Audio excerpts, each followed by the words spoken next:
This rip of TFTC was brought to you by River. It's the best place to buy Bitcoin. Go to river.com/TFTC and enjoy this episode. And looks like Logan pushed the button. We're live, George. Welcome to the show. All right. Thanks. Good to be here. I'm a little jealous that you're in Prague. I've been seeing pictures of people parading around Prague over the last week, and it looks like it's a beautiful time of year there. Yeah, it's lovely. It's nice to, be yet at another event and keep seeing familiar faces. Yeah. So excited for the next few days. Excited for the next few days in Prague, and I'm excited to talk to you because I think what you're doing in Bulgaria with Botev Plovdiv, is that how you pronounce it? Yes, exactly. So the oldest football club in Bulgaria, you are the director of Bitcoin within the club. How did all of this come to be? Yeah. So a couple of years ago, I would say I became like a Bitcoin maxi thanks to Alan Farrington and his Only the Strong Survive piece. And ever since then, I've kind of been tinkering around, how to get like 100% involved in Bitcoin. And last year, I first started doing my educational project, BitcoinReady.me, where I was just like blogging, creating educational content. Meanwhile, I've been working on my like publishing books here in Bulgaria. Published the Bitcoin Standard, Price of Tomorrow, a little book about Bitcoin, and now we're translating also Fiat Standard and Broken Money. And last summer, it was like July or early August or something. I was put in touch with the owner of Botev Plovdiv, Anton Zingarevich, who bought the club 3 years ago in 2021, because he saw a huge opportunity in developing the club. Right at the time, the club was not performing very well on the field business wise. But still, he saw this big opportunity because, like you said, it's the oldest football club in Bulgaria. It has a very, significant third largest fan base in the country. It has had its quite glorious days. Actually, this season we're celebrating 40 years since we played in Europe, and we had a big win against Bayern Munich in the 80s in Plovdiv. And there was a lot of kind of that was going on. Plovdiv is also a great city. It's one of those cities that is not that well known, but very much appreciated. It was also, we just recently also got a completely new stadium created that was that is the most modern facility in the country in terms of soccer, in terms of just like a sports stadium. And Anton, has been doing like these 2-3 years, lots of improvements on the sort of like the traditional side, just like doing all kinds of best practices from, developed football nations to improve the club on a business level, to improve the club on like the sports level, on football level, just leveling up the structure and organization of it all. But he also got orange pilled by some people around him, and they gave him this idea of like, hey, you can do something with Bitcoin. Bitcoin can be your strategy to reach back this European level that the club used to play at 40 years ago or so.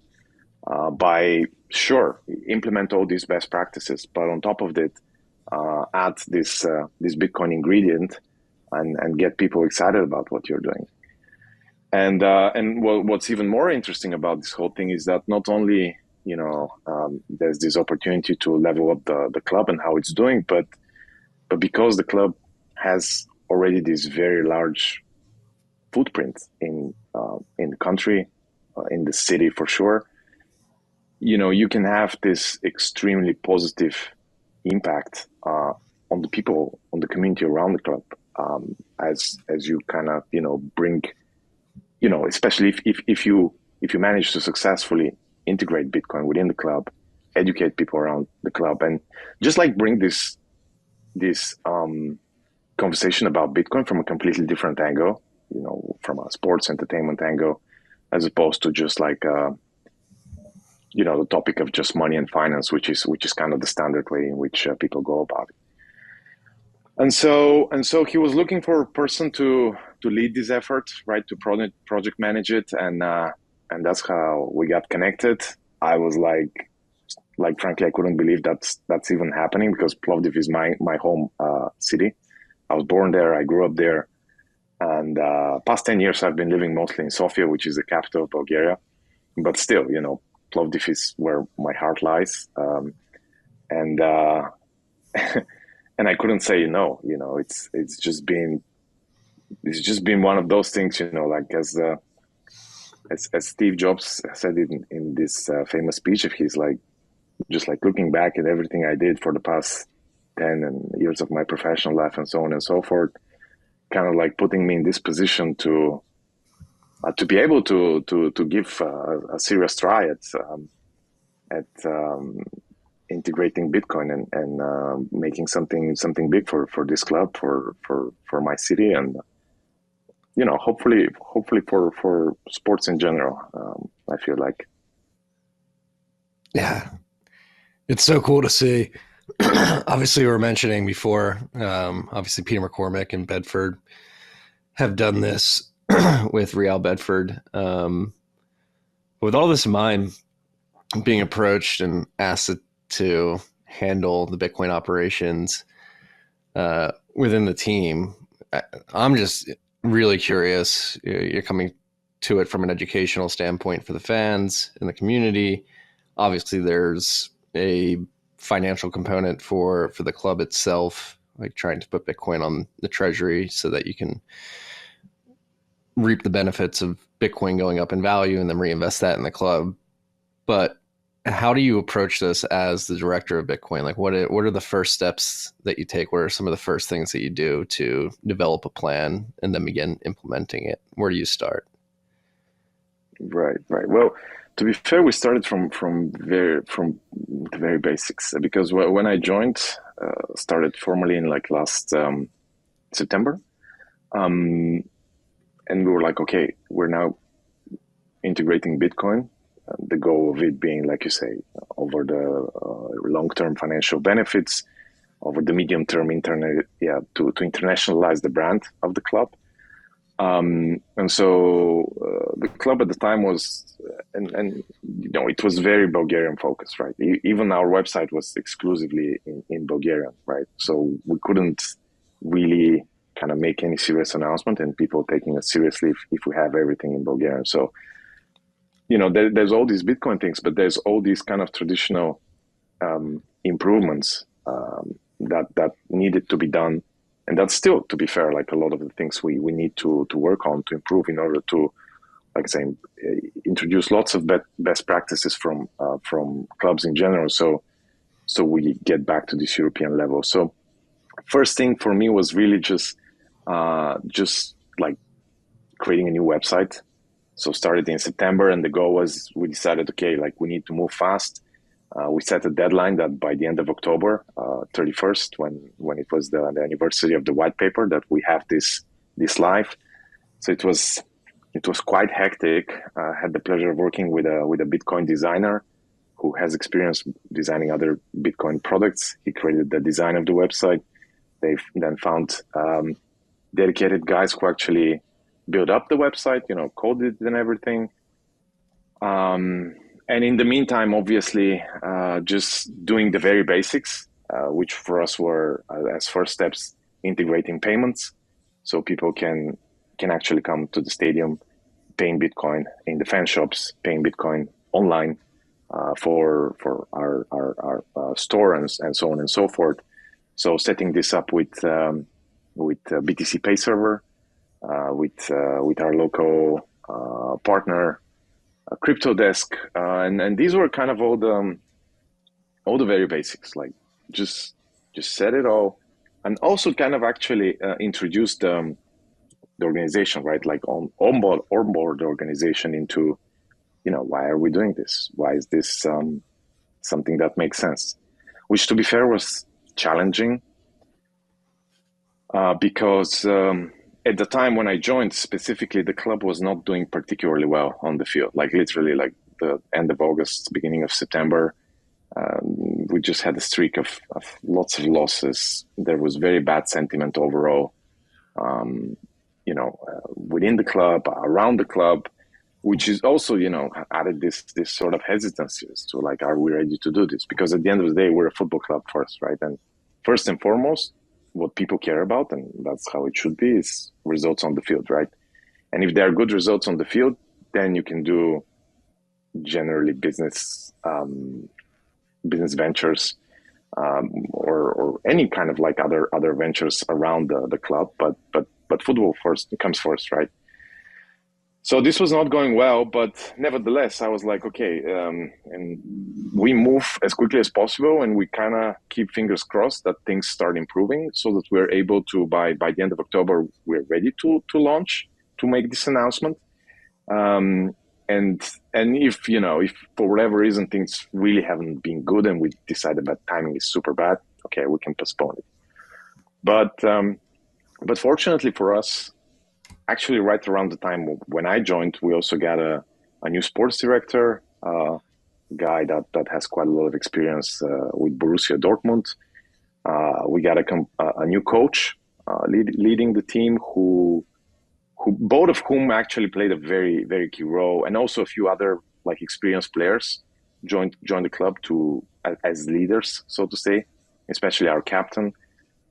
Who's like very experienced. He's like 36 years old or something. Many people disregarded him, but he, together with, again, the coach, sports director, and of course all the players in the team, managed to really level up the squad, to get the team back on track, to start winning, and to put us in the position that, October 31st we did launch, we did announce, and from then on it's been lots of fun. Several weeks after that, we got Joe Nakamoto visiting to create like a small documentary about the things we've been working on, and it's been, it's like you say, what is the strategy? How do we define it? It's like a startup, to be fair. Like we kind of have a direction we're going. We know we want to internationalize the club. But we didn't have all the things at the start, right? And even today, today we have a way, way clearer perspective, right? Where we are, where we're going. But lots of the things were kind of being defined as we go, if I can put it that way. This episode was presented by River. River is the best, most secure place to buy Bitcoin in the United States. Go to river.com/TFTC, set up an account today. You'll be able to DCA into Bitcoin without paying any fees. You'll be able to give people Bitcoin via River links. You'll be able to send and receive Bitcoin over the Lightning Network. And you'll be able to set limit orders. If you want to buy Bitcoin at a particular price, below or above where it is now, you can set orders to buy Bitcoin when it hits that price. Go to river.com/TFTC and set up your account today. This trip was also brought to you by our good friends at Unchained. Unchained is building a financial services platform for a Bitcoin standard. They have over 7,000 clients that are securing over 90,000 Bitcoin with 12,000 keys on their platform. Their platform leverages Bitcoin's native multi-sig properties. Their cornerstone product is their Vault product, a 2 or 3 multi-sig Vault, which allows you to hold 2 of 3 keys in a multi-sig quorum. That gives you full control over your Bitcoin. They also have an IRA product, a lending desk, and they're rolling out a bunch of other products, including inheritance protocol and sound advisory. So go to unchained.com, set up a call with their concierge onboarding team today. Tell them that TFTC sent you and use the promo code TFTC at checkout. Unchained.com. That's extremely exciting. It's a bit, I don't want to say odd, but it's funny how, like you mentioned, people typically talk about Bitcoin in the context of personal finance and growing your wealth, but when you begin to think about implementing it into a business, especially something like a soccer club, it's somewhat invigorating. It's a intellectual exercise that I imagine is invigorating and extremely rewarding because it's such a unique angle. in the sense that it's like, all right, we got this Bitcoin thing, and like communicating it not only to the players, the coaches, the team, but then the fans. I can imagine people being like, why are you implementing Bitcoin? And it's No, exactly, and that's true until today, to a large extent. Still, although it's changing, and I think it will change quite drastically with what we have planned and the positive momentum that we've created on the field. In that, like I said, we started from the basic payments, and that's kind of what most people imagine when they're like, "Oh, you've adopted Bitcoin, so do you just accept payments?" And like, yeah, sure. I mean, that's the start. That's kind of the basics. But then, like you said, once you start thinking about it, especially when you have this organization, this really a community of people around this cause, around this idea of a football club. In our case, like a very, not just any football club, but in our case, the oldest football club happened to be also in the oldest continuously habited city in the whole of Europe, a club that our patron, again, coincidentally and symbolically, the club Botev was named after Hristo Botev, who is easily, the most renowned historical figure in Bulgaria.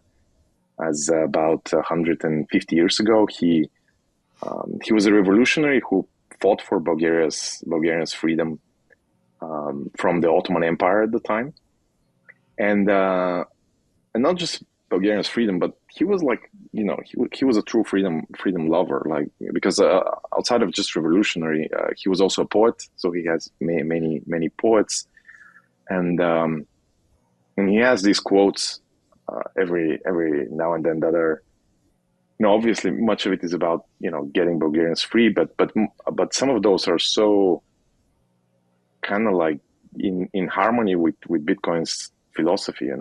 He has, for example, one of these things was like, only one who is free can truly be called human. He has this other quote that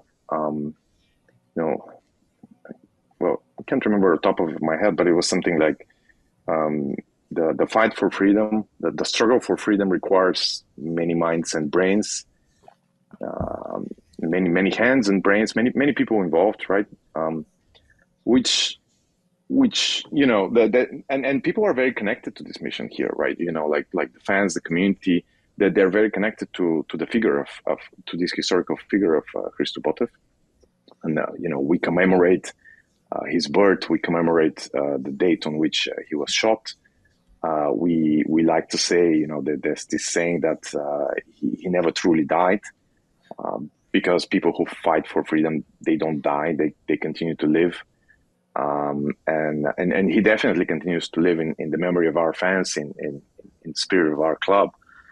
And again, like, so in our case, this is just one example how I see as to how, we can over time, and we're starting to slowly incorporate Bitcoin in this identity really of the club, because there is this natural match between what this patron of ours stands for and what 150 years ago a Bitcoin essentially stands for, right? It's again this new frontier for humanity to regain their freedom. So this is one thing, identity wise, but there's, like you say, so many ways in which you can integrate Bitcoin. So, and obviously, kind of like payments is kind of the basics. Then what we've done is obviously started to integrate in terms of branding here and there. We've got like the Bitcoin logo on our official jerseys on the kids. We've been starting to do education here and there by having Bitcoin books added to the fan shops, by starting to do regular meetups where we invite Bitcoiners in general. A couple of times we also have these very excited football fans, like Botev fans who are also Bitcoiners. So we're trying to create this match. We partnered with Jan 32. They've been they've been a great partner of us now for like 5-6 months or so, and we got their Aqua wallet, which is a non-custodial on-chain Lightning and liquid wallet that supports Bitcoin and USDT. We got it to be tailored to Botev. So basically, like the phone has the regular light mode, dark mode, and then we added a Botev mode, which kind of turns the phone into the iconic yellow-black colors of the club, as well as you have the club's well, the stadium shows when you open the app, and of course we introduced Bulgarian language, so it's easily accessible to fans and in general to the Bulgarian audience. And multiple kind of other such small things here and there, but frankly, I think the most exciting is still ahead, because like you said, there's so much you can think of. It's just that in our case, and I would say the case for almost any large club that he does it, there needs to be a right timing and a right pace in which you kind of integrate and do things with Bitcoin. So it's well accepted and understood, and you don't like create, let's say, too much friction with kind of the existing culture, the existing understanding, the existing community, right? Because there's these people, who are extremely passionate about the club in many different ways. So you want to onboard them, but like with orange peeling anyone, it takes time, and if you go too kind of hard on people or too abruptly, it can also have counter effects. Yeah, with that in mind, how has the reception from the fan base been to the strategy overall? So it's been actually significantly better than I expected at some point, because like some people are like, yeah, people are gonna be like, what the fuck is this? People could be also negative. I was frankly a bit concerned, or quite concerned, especially before we announced it like last week or so, how it would be perceived, or I expected some negativity. Let's go it this way. I expected some negativity, but on the positive side, especially when we announced it, there was zero negativity whatsoever. Like there were zero negative comments on social media, and either no comments, no interest, or positive comments. Because there's been a small group, obviously, like Bitcoiners in the country were immediately very excited about this. There was a small group of real hardcore fans. I would say like 5, 6, 7 people that I connected to that also were Bitcoiners, right? Either mining or using or hodling in one way or another, and just like being very, very actively following Bitcoin.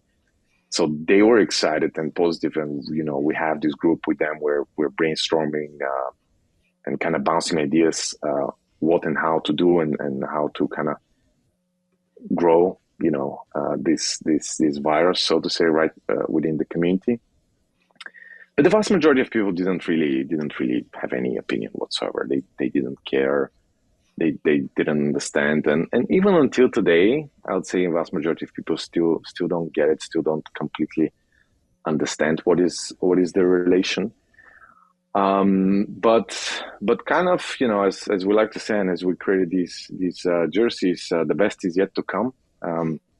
One go at a time.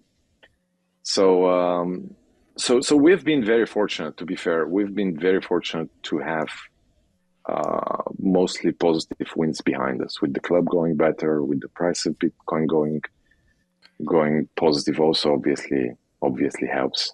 I had many people, when I first joined, I did this onboarding session to the club administration, and people were like the most people were just like, what the hell does this have to do with the club at all? They were, let's say, just didn't see the connection and weren't particularly curious about it. And fast forward, several months later, because at the time the price was, I think, about 29,000 or something. And fast forward, price goes to 40, 50, and then basically all-time high, people just like look at you a bit more seriously, or some get more curious. Some even ask me, "Hey, how do I buy?" Um, so that has definitely helped, kind of the environment internally in the club in terms of we starting to win on the field, and we'll win significantly, with us eventually winning the cup this season, and then also kind of the external factors of just coincident, having the timing when the price also goes up. And number go up solves a lot of things. Timing can be Yeah, better for you. Yeah, it's kind of also like what got me into number go up is like what gives me energy to do kind of Bitcoin related things. Like even back in the day, I my first Bitcoin, let's say, endeavor was contacting Saifedean to publish his book in Bulgaria, and I was like, I mean, it's gonna take some investment of mine, and at the time it was a meaningful investment of money, but I'm like, I understand this number is going to go up, and this is essentially the marketing of the book, so it will pay off, right? So it's a good investment, and kind of the same. I look at it here in the club, right? Eventually, earlier or later, the market will be with us, so we just have to do the hard work. So we're there, and the number go up just reinforces the work we've done. And that's a very important point. Historically, because of the price volatility, people just stay on the sidelines, like, oh, I'll wait until it stabilizes. But once you understand, it's like, it's probably not going to stabilize anytime soon. We've probably got like another decade or two, maybe. But with that in mind, it's like, all right, and then you have to internalize like time in the market is much better than timing the market. So you just got to start and get after it at some point. Quick break here, freaks. This rip is brought to you by Gradually Then Suddenly, a framework for understanding Bitcoin as money by Parker Lewis. I wrote the foreword to the book. I'm honored to have done so because it's the best 0-to-1 primer if you're looking for a logical explanation of why Bitcoin obsoletes all other money. Buy one for yourself and maybe a few for your friends. Go to thesafehouse.com/gradually.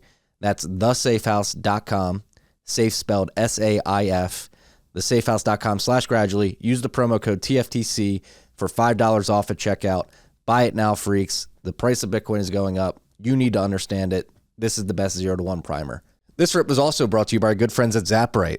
If you're a Bitcoiner and run a business or an independent contractor, you should be accepting Bitcoin as payment. If not you, then who? If we believe that fiat is systemically fragile and is a risk, the rails that currency runs on are a risk as well. You need to begin accepting Bitcoin as soon as possible. Invest in the future of your business. Create a redundant rail by accepting Bitcoin as payment using Zaprite and reduce risk for your business. I've done this for my business. Here at TFTC, we use Zaprite. It allows you to easily create invoices, payment links, or connect e-commerce stores, connect your wallets or custodial accounts, and be set up in minutes. We can also connect our bank accounts, our Stripe accounts, our Square accounts to accept fiat as well. The time is now, freaks. The fiat system is fragile. Invest in the infrastructure that de-risks the future. Invest in yourself. Bitcoin payments with Zaprite. Go to zaprite.com/TFTC to get $40 off their annual subscription. Zaprite.com/TFTC, $40 off.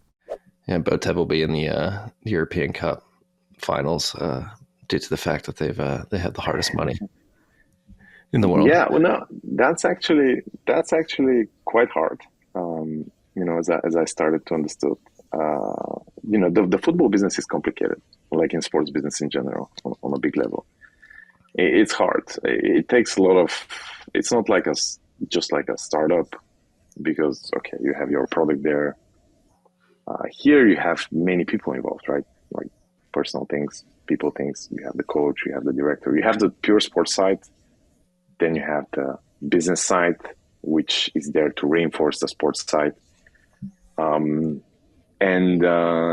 it's also, you have also the, sourcing players, developing players. You have these balance, because like the football business is a lot about, as you grow the club, people, there's this factor where you have to sell players, you have to buy new, because a large part of the business revenues of a football club are just like selling players, right?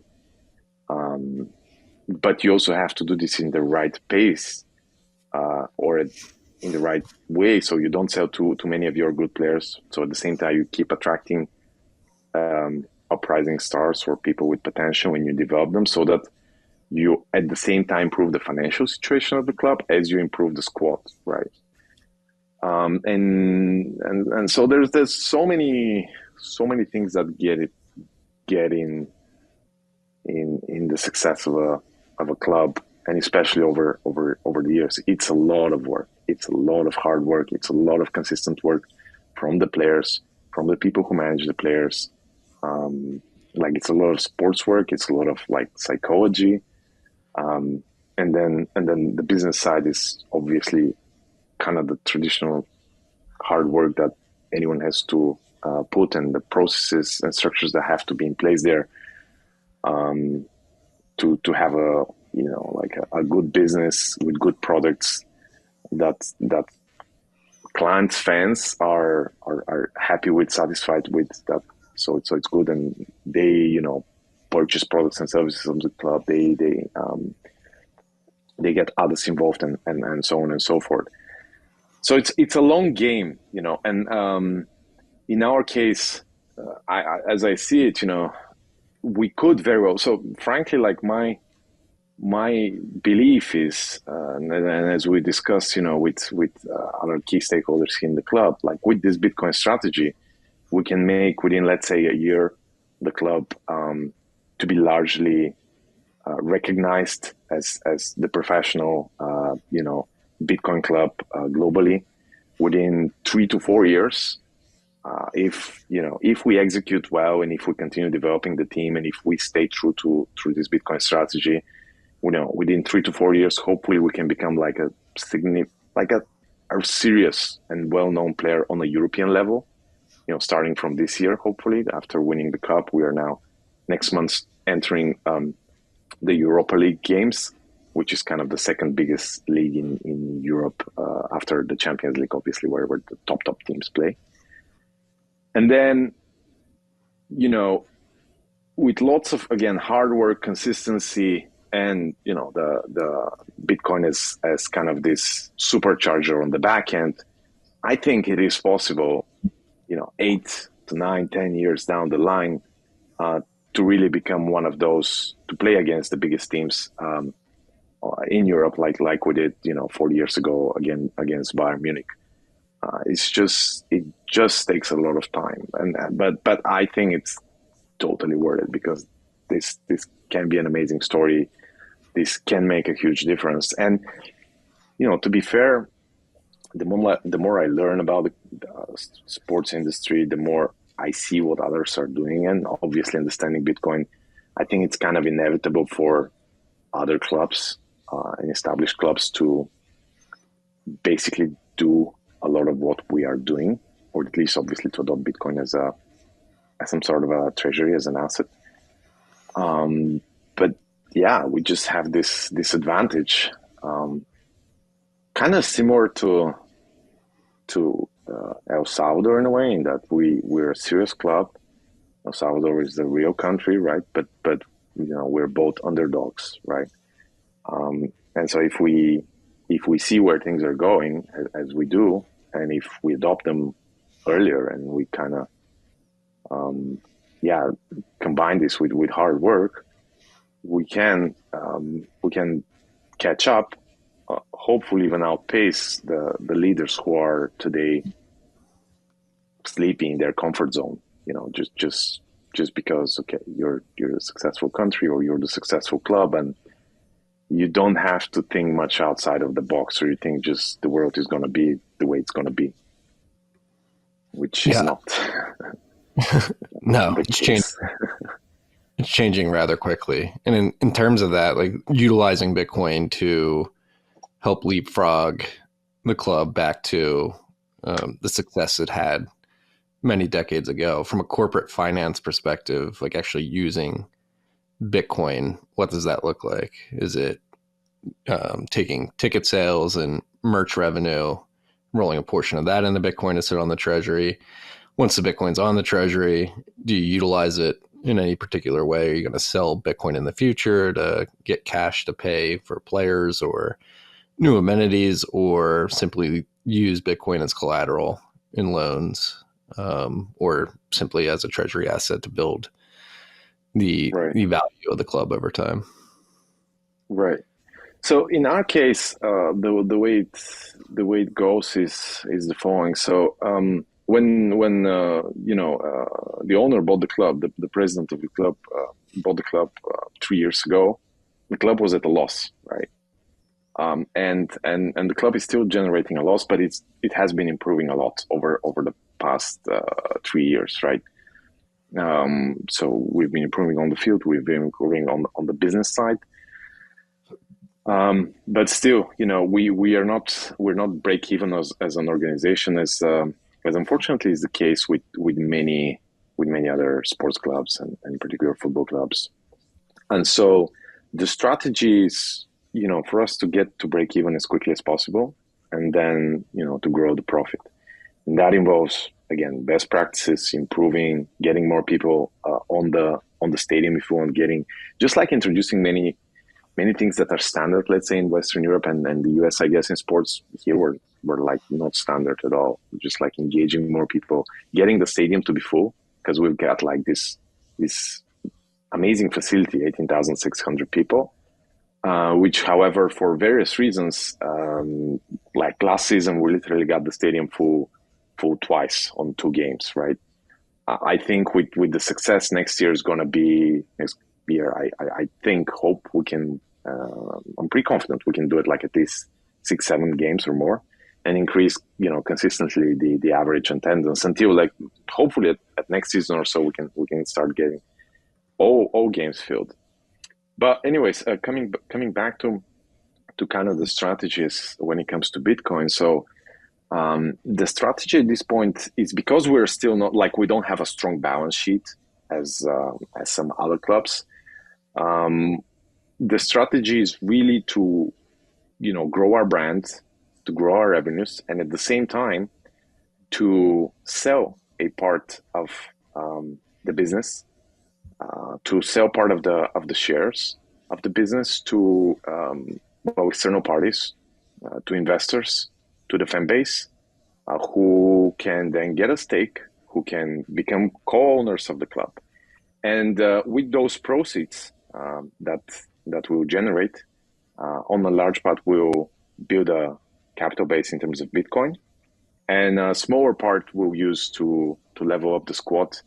And specifically within 1 year, we hope and we aim to get to this break even level, where the club can sustain itself, where the club can continue growing its profitable position, and at the same time we can keep this Bitcoin as a key treasury asset, as a buffer. And as you have Bitcoin on the balance sheet, and as you know the trajectory that Bitcoin is going, over time, this can also enable you, and in our case, like, part of the strategy is to find the right moment to leverage some of that Bitcoin. Potentially can be through bonds. It can be through kind of strategy that Michael Saylor has pioneered, right, and many others are following. We plan to do on a football level. So that's kind of the corporate, let's say, overview strategy of kind of where we're going. Mm-hmm. Yeah, which really highlights that it's a long game. It's like taking care of the basics, getting to break even, and rolling profits in, and reinvigorating the fan base, getting them in the stadium. How many seats does the stadium hold? 18,600. Nice. 18,600, yeah. Yeah, so it's reinvigorating the fans, but it's also like growing the fan base internationally. From next season, we aim to start broadcasting our games internationally. I mean, the European leagues are going to be, the European games are going to be broadcast, but also home games, we're working to get them broadcasted so other people can watch. We're also like, one of the key things is because we're located in Europe. Traveling in Europe is kind of easy.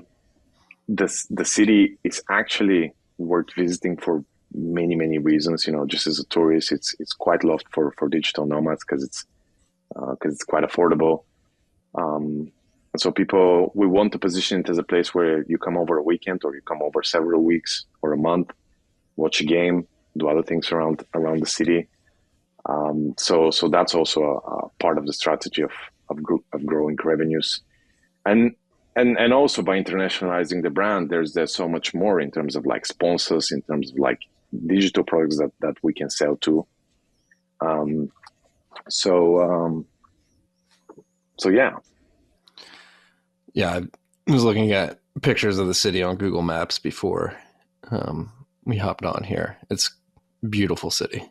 It looks a lot of stone buildings, stone walkways, a lot of fountains.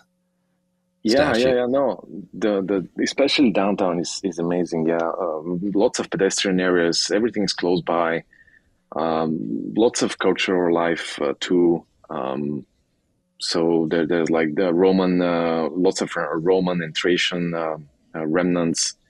So it's really like I have this one sec. I wrote it down. We got quite some Bitcoiners actually coming here. We have like a couple of international Bitcoin conferences, and I had Knut Svanholm. You probably know him. He's the author of Infinity Divided by 21 Million. Like he said, this is the best city I have been to that I never heard of before I went there, and I feel like that's how a lot of people feel about it. Yeah. Which is yeah. I'm looking at pictures now. It looks like you guys have a beautiful amphitheater in the city as well. That's why I need to travel more. I stay put in the U.S. quite often. I'll be in Latvia, be up in the Baltics later this year, but I've never been to the Balkans. For the honey badger, or for the honey badger, yeah. Okay, so we might meet there. Yeah. And that being said, just more generally in Bulgaria, being just north of Turkey, like, are Bulgarians awake to the value prop of Bitcoin? To be honest, I'm a bit ignorant of the state of the Bulgarian economy itself, but obviously Turkey is your southern neighbor. They've had hyperinflationary events. Are people paying attention to that at all? Kinda. I mean, they go to buy cheap stuff there. Yeah. they like that. I don't think they think too much about it, but we've had our hyperinflationary episode too, like not too far away, like 25 years ago. Mm-hmm. We got like brutal hyperinflation in 97. Yeah, people lost almost everything, which is why there's a quite good community here of early Bitcoiners, or, even people who get it now because they either remember or they've been told, or they're in general a little more skeptical, let's say, about, the state. So there is that, and then there's a lot of happening, actually. To be fair, I'm quite happy with what's happening. We just had like last weekend a conference organized here by the biggest local YouTuber. We have, over the last year, we have two events for Bitcoin merchants. We have meetups in 3-4 of the largest cities every month. There is also content creators, several YouTubers that are quite active and have easily orange pilled, like, I mean, probably 20,000-30,000 if not more people. There's also like a decent amount of companies, if you look at the wider crypto space that have been built here. So it's quite good. It's quite good. I'm relatively, to be fair, very happy, especially when I hear around the other countries. In the Balkans, I don't think there's any other country that so much stuff is happening. And at the same time, however, all of it is still like very grassroots, right? Which is good and bad. I mean, it's bad because, okay, it could be better, but I think it's actually better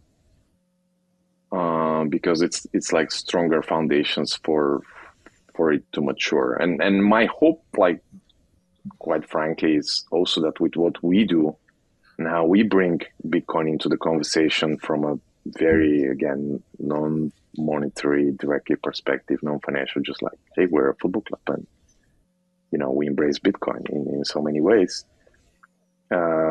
especially with what now is happening. And after, I just came out of El Salvador.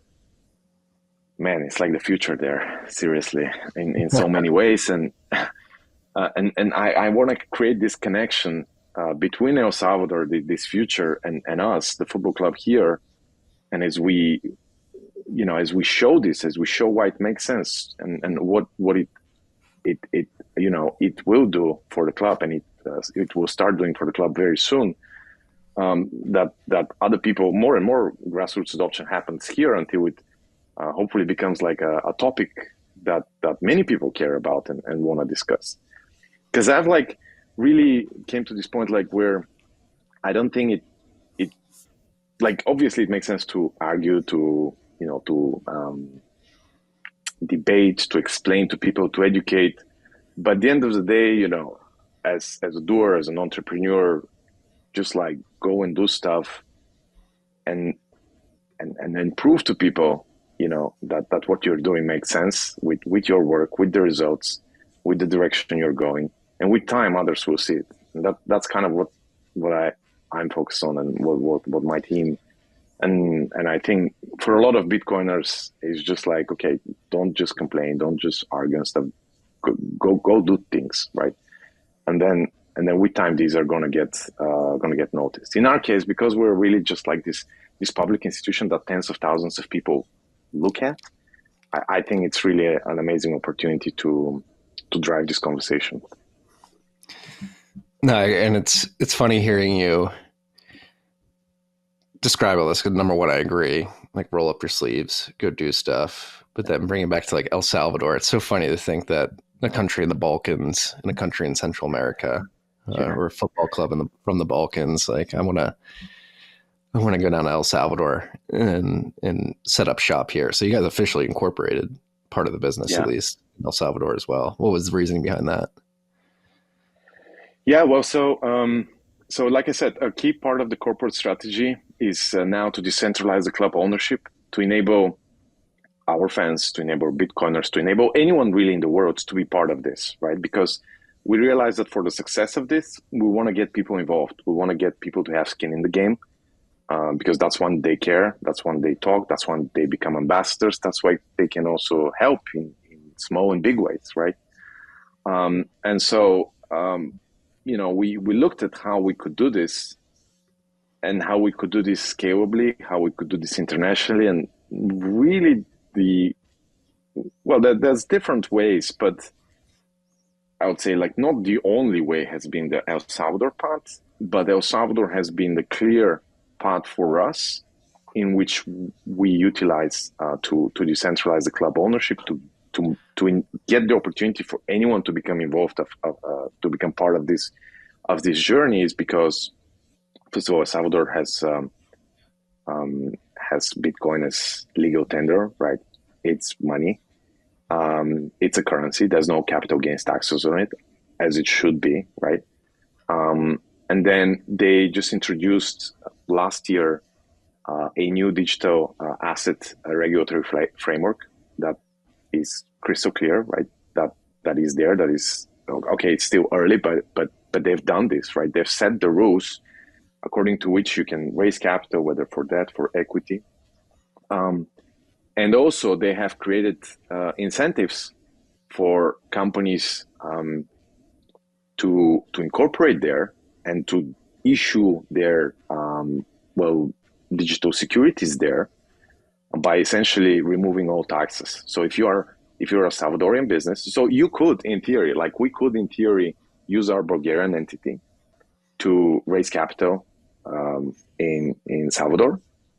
However, if we use a Salvadorian entity and we raise capital again through any sort of security instrument like debt or equity, you become a digital asset issuer locally there, and you get exempt from any taxes, right?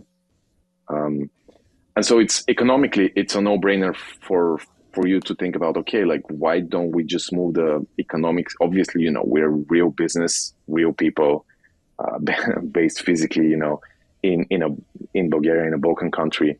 But then economically, currently, with this strategy that we have, and with the approach that El Salvador has as legal tender, clear regulatory framework, and then obviously there's the Bitcoin brand of the country too, right? Which is big, right? And which is also like, people there are super open to be helping you, in realizing your vision. And then it's just like a no-brainer for us to make it like a focal point, a central point of our economic activity, at least for the foreseeable future. And that's why I say they literally live in the future, man. Bitcoin is money there, and it's super normal, and I'm impressed. Seriously, I like, one of the simple but still kind of crazy things in the traditional parts of the world. I met this law firm there. And the guy's like, yeah, we just hold Bitcoin on our treasury. It's like our main treasury asset. And when we need US dollars, or when we need to pay somebody, I just convert some Bitcoin to USD. And that's about it. And I'm like, aren't you worried about volatility? He's like, no, that's just part of it. Bitcoin is the hardest money. So we hold Bitcoin. It's that level of how much ahead there are, because like, in Europe, or probably in the States, like, this is so not traditional, not accepted. Most people would think of you like you're totally crazy to be doing this. And there it's becoming like, I wouldn't say it's like it's complete normality, but you have this, you have the setup, right? You have the landscape that is there, and then it's up to every individual business, to every individual person, to grow up and to realize it, and to make it kind of part of their strategy. But then also, as they have set up this framework, it also becomes attractive for, us being anywhere else in the world. And curiously, like, at this point, it seems like we're the first to be doing this, because everything is quite new, right? This digital securities law I'm not sure exactly when it was introduced, but it was sometimes later last year. So it's relatively new, and we seem to be the first to be doing this type of structure of like creating a holding entity there, specifically for the Bitcoin strategy. But I definitely think others will follow in these footsteps, because again, it just makes economic sense. If you're looking to raise capital, and if Bitcoin is kind of significant part of your strategy, there's no taxes there, right? And Bitcoin is money. What else? Where else would you go? Yeah. And just the anecdote you shared of the lawyer is like, yeah, we hold Bitcoin on our treasury. I think it highlights, and I think people really underestimate the power of just a country, particularly its government, putting support behind Bitcoin. You even mentioned before we hit record that you were a bit skeptical that it would be as good as it is down there. And you had to see it for yourself to really recognize that. And it's been 5 or 4 short years since El Salvador came out and said, hey, we're going to make Bitcoin legal tender. When they begin positioning that way, I think the law officially went into effect in 2021. But in 3 short years since the law went into effect, you already have lawyers who you would not have expected to be holding Bitcoin on their treasury, and understanding why, and doing it in a way that makes sense, where it's like, all right, when we need cash, we'll sell some Bitcoin, but we're going to try and hold most of it for the long term. And I think many people underestimate the power of just support from the government and what that does to give people peace of mind to actually learn more about it, adopt it, and incorporate it into their businesses, which is insane to think about if that were to begin to be applied across the world in many different countries. Like, how quickly could all of this happen? Yeah, well, in their case, like, to me, what is, and again, I have this very interesting parallel kind of between what we do and what El Salvador has done, because there's this lawyer and there are these people that are advanced, but let's be frank, the vast majority of El Salvador is still not like adopted Bitcoin. Like most people still just work with dollars, right? But because they're not there, like you cannot force people into Bitcoin, right? Like it's a free market, right? For money, it's essentially a free market. Especially like, okay, people were concerned with Bitcoin being legal tender, but practically like being forcibly becoming a legal tender, but practically it's just whoever wants in El Salvador uses it, and everybody else is just using US dollars, right? But the important part is in what I see in President Bukele's strategy is that, you know, he understands what are the short-term needs of the local people, and he understands how to address these. And at the same time, he's thinking longer term as to how to set the rails for you know, the more visionary people, for the more entrepreneurial, for the more productive, both within El Salvador but also as internationally, to go there and to build stuff there, so that over the medium and long term, they can start reaping the benefits that, you know, the vast majority of people are not thinking about or are not realizing early on. So in the case of Bukele, he, you know, the biggest problem and the reason why people love him so much is because he solved crime. And it's absolutely astounding when you talk to all types of people there, from, you know, taxi driver to people in the hotel to like literally everybody there is thinks it's a miracle, you know, for entrepreneurs, also Salvadorians who have come from US, moved back to the country to work there, because 3-4 years ago they were like, you couldn't walk on the street because of the gangs, because of the extreme level of danger that was there. And fast forward 3-4 years, that's solved. And that's why people love him, not because of his Bitcoin thing. They love him because of that. But he realizes this is important, right? And so that's why he focused on this. In the meantime, he's working on Bitcoin, and some law firms are adopting it, and we're going there. You know, other entrepreneurs and proactive, productive people are moving there, so that, you know, this next level of leveling up the country can happen. And it's kind of interesting because it's as I hear and see what's happening there, it's kind of similar. I would like to think as to what is happening within our club, because, you know, within our club, what most people care about is winning on the field, right? That's the most important. And so, you know, our president has worked a lot to attract the right people, to build the right team. So we start working on the field. And so this year, you know, we won the cup.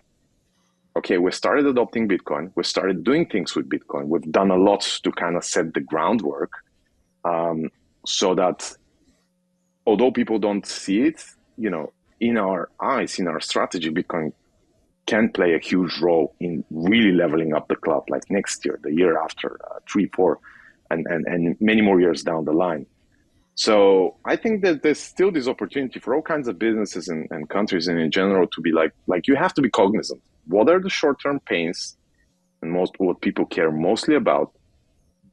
Address those, but in the meantime, have your Bitcoin strategy, because that's kind of the medium to long-term, like tool that can really supercharge all the other good things that you're doing.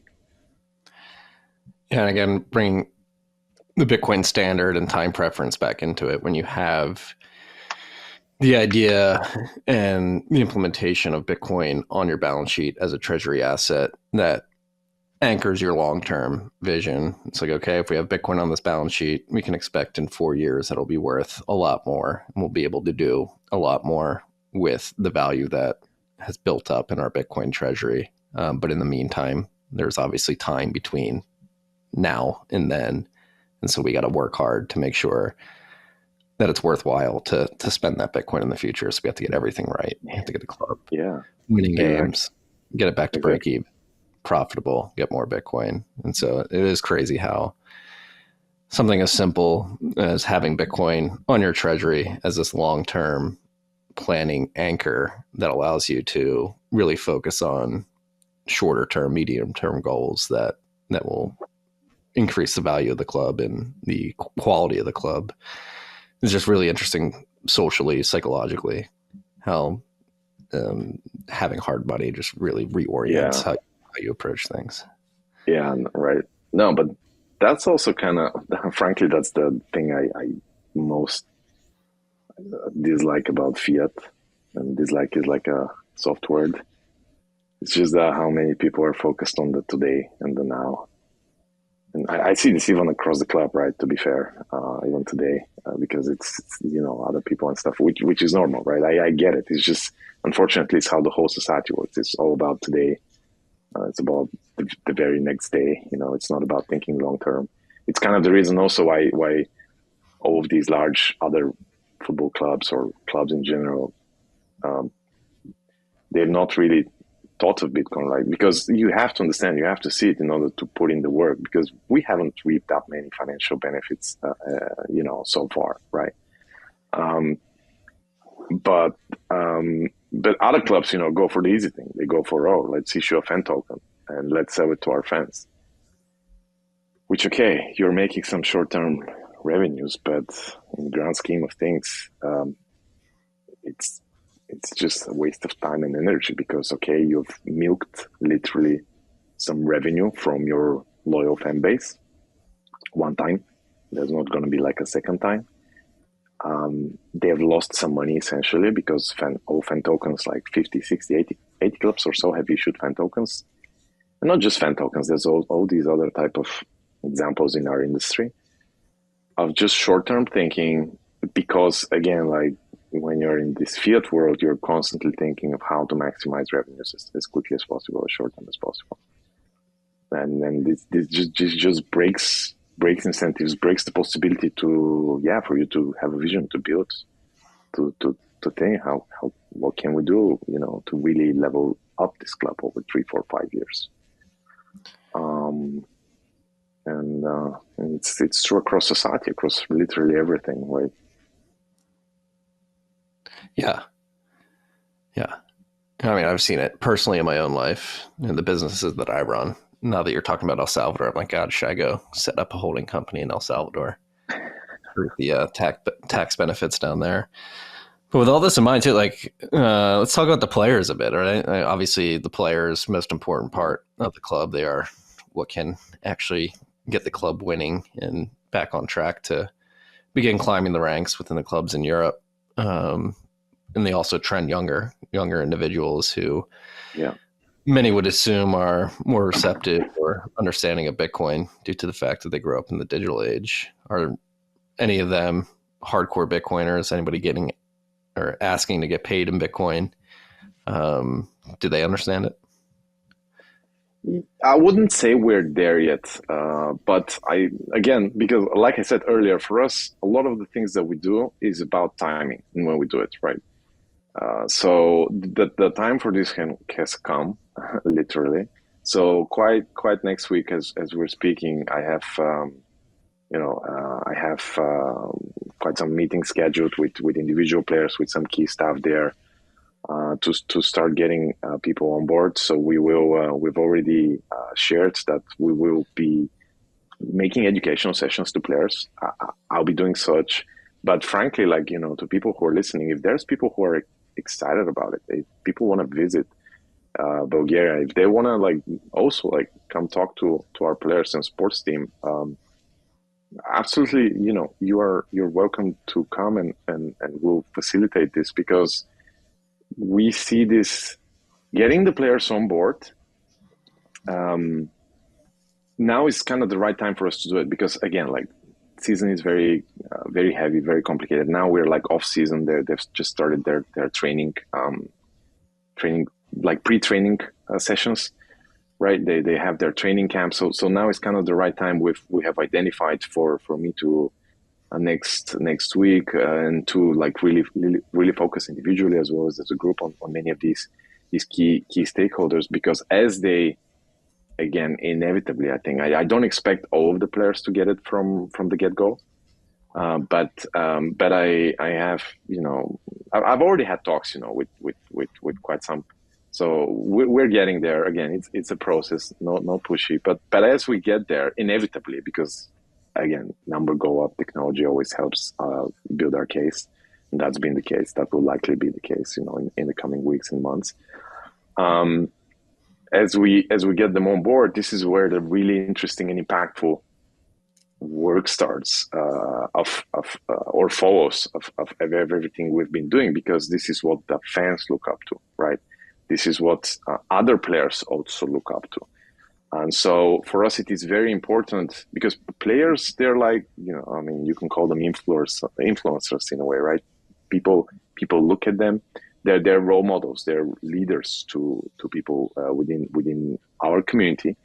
But I would like to think that because of our position, because of the branding, because of the approach and the narrative of everything we've been building, these players are going to have significantly more reach, not just out within our community, but also outside, as they start, doing Bitcoin related things. And then, what they do, it reaches the fans. What they do reaches other players. And I think it's just a question of time before other clubs and players start doing the same, which for me is also the exciting part as to how we accelerate kind of this adoption of Bitcoin from a non-purely financial angle, or still financial, but like the origin is this entertainment, it's this sports level. So if anyone listening is passionate about sports, is passionate about helping athletes realize what Bitcoin could do for their careers, for their lives, because a lot of these guys, right, they could make quite some money in their prime age. Some of them, are able then to convert into other roles within the sport after their professional careers, but many don't, right? Many don't, and we want to, outside of just being successful as a club, and I think we can become even more successful if we bring this culture and this understanding as to what Bitcoin can do for these athletes individually. So please don't hesitate to reach out.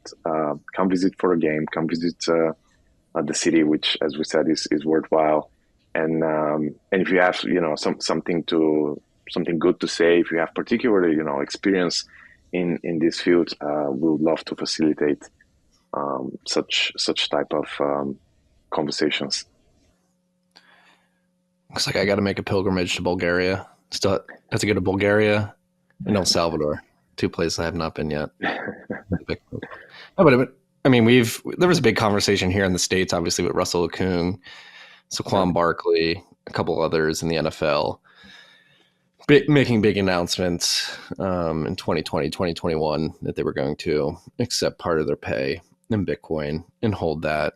But you think for these athletes, they're young. They have relatively short careers if you're comparing it to somebody who goes to college, gets a degree, and gets into a corporate gig. They're typically going to be at the same place or within the same industry doing the same thing for many decades. And these athletes have a short period of time in which their bodies are capable of performing at the level necessary to compete at the professional level. And they're literally putting their bodies on the line. And that was something that really stuck with me, particularly from Russell Okung when he was describing like how beat up his body got in the NFL, and you're literally putting your body on the line and getting paid in fiat that's debasing and somewhat disrespecting the sacrifices you made, the physical sacrifices you made. And to think like pairing this hard money with the stress that athletes put on their bodies